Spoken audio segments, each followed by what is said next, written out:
মেক্সিকোর কোলিমা রাজ্যের ভিলা দে আলভারেজ শহরে প্রতি বছর এক অনন্য ঐতিহ্যের পুনর্জন্ম ঘটে। সম্পূর্ণ হাতে তৈরি একটি ষাঁড়ের লড়াইয়ের ময়দান, যার নাম পেতাতেরা। কাঠ, দড়ি আর খেজুর পাতার চাটাই দিয়ে নির্মিত এই স্থাপনাকে বলা হয় বিশ্বের সবচেয়ে বড় হস্তশিল্প। প্রতি বছর ডিসেম্বর এলেই বদলে যায় ভিলা দে আলভারেজ শহরের কেন্দ্রস্থল। আধুনিক কংক্রিটের ভিড়ে ধীরে ধীরে গড়ে ওঠে এক ব্যতিক্রমী কাঠামো, পেতাতেরা।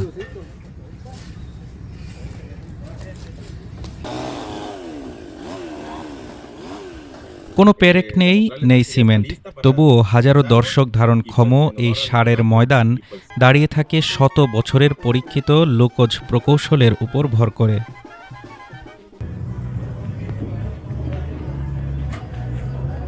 Hasta ahorita, bendito Dios, nunca se ha caído.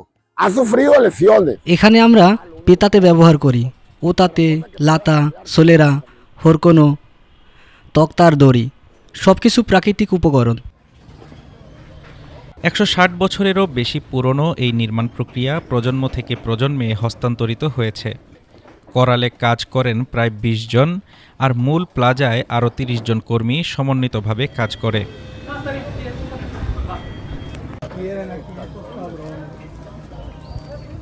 Que somos un promedio como de 20. আল্লাহর রহমতে এটা কখনো ভেঙে পড়েনি। ক্ষতি হলে কাঠ বা খুঁটি বদলে নেওয়া যায়। স্থানীয়দের কাছে পেতাতেরা শুধু একটি ষাঁড়ের ময়দান নয়, এটি পরিচয়, গর্ব আর সমবেত শ্রমের প্রতীক। অনেকেই একে বলেন বিশ্বের সবচেয়ে বড় হস্তশিল্প।